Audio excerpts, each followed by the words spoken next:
BFM Business. Toute l'info éco et business à la mi-journée. 60 minutes business. Guillaume Paul. Allez, il est midi 22, on est de retour dans 60 minutes business. Alors je vous disais, c'est une des infos des dernières heures qui porte un petit peu les marchés. On a appris que Chinois et Américains avaient commencé un peu à se reparler. Vous savez qu'on est en pleine guerre commerciale entre Chinois et Américains. Entretien à quelques heures entre le vice-premier ministre chinois Liu He et la secrétaire américaine au Trésor, Janet Yellen. C'est intéressant, on va en parler quelques instants au téléphone avec Sébastien Jean qui est avec nous. Bonjour Monsieur Jean, merci beaucoup d'être avec nous. Quelques minutes, directeur du CEPI, un centre d'études prospectives et d'information internationale.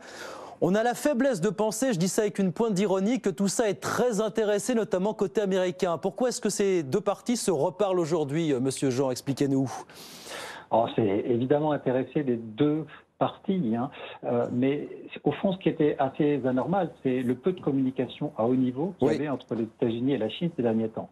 Alors, ça s'explique dans la mesure où on est dans une période qui est extrêmement tendue à la fois politiquement, parce qu'évidemment il y a la guerre en Ukraine, parce qu'il y a des tensions très fortes aussi, en particulier autour de Taïwan, et tendue économiquement, parce que, comme on le sait, il y a beaucoup de tensions sur les prix des matières premières, en partie liées à la guerre, mais pas seulement. Il y a également des menaces de récession et de ralentissement.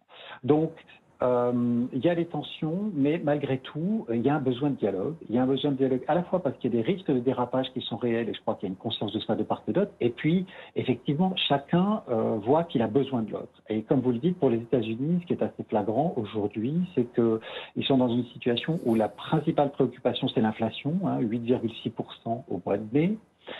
Or, les États-Unis restent dans une situation effectivement de conflit commercial avec la Chine. Ils continuent à appliquer des droits de douane exceptionnels sur à peu près 2/3 des importations en provenance de Chine. Oui.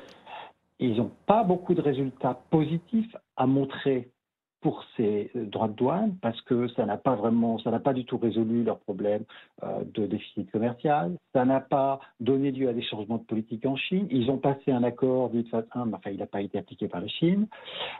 Donc, ils n'ont pas beaucoup de résultats positifs à montrer et c'est un peu contre-productif parce qu'aujourd'hui, si on levait ces droits de douane, qui sont quand même des impôts en fait payés par les consommateurs américains, ça ferait baisser les prix un petit peu. Donc ça, évidemment, c'est une motivation de court terme qui est assez forte.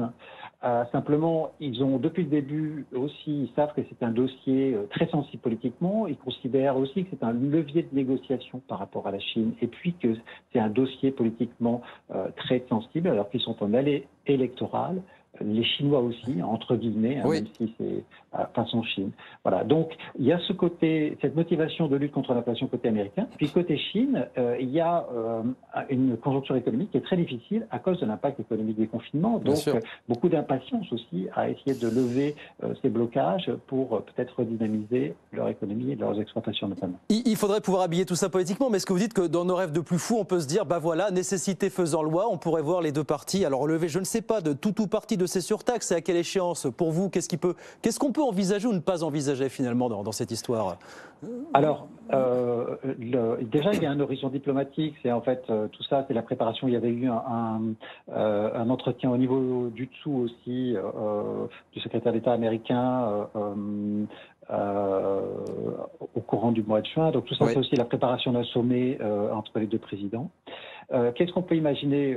Pas un retour au monde d'avant, on va dire. À la situation précédente, effectivement, au statut couranté.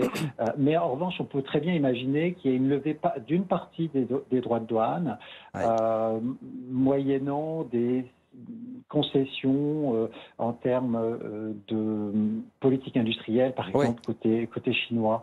Donc ça me semble envisageable aujourd'hui. Je pense que les Américains envisagent ça et de toute façon ont considérablement abaissé le prix qu'ils demanderaient, les concessions qu'ils demanderaient pour lever une partie de leurs droits de douane. En revanche, je ne crois pas du tout qu'ils vont aller jusqu'à tout lever parce que surtout en année électorale aux États-Unis, c'est beaucoup trop sensible. Donc il faudra qu'ils trouvent des produits qui aient un impact sur l'inflation assez direct, des produits de consommation probablement, et qui ne soient pas trop sensibles en termes d'emploi aux États-Unis. Et ça, ils seraient prêts à le dealer entre guillemets contre des concessions qui se voient un peu côté chinois, peut-être des commandes sur des produits spéciaux ou peut-être des engagements qui ont une valeur pour eux.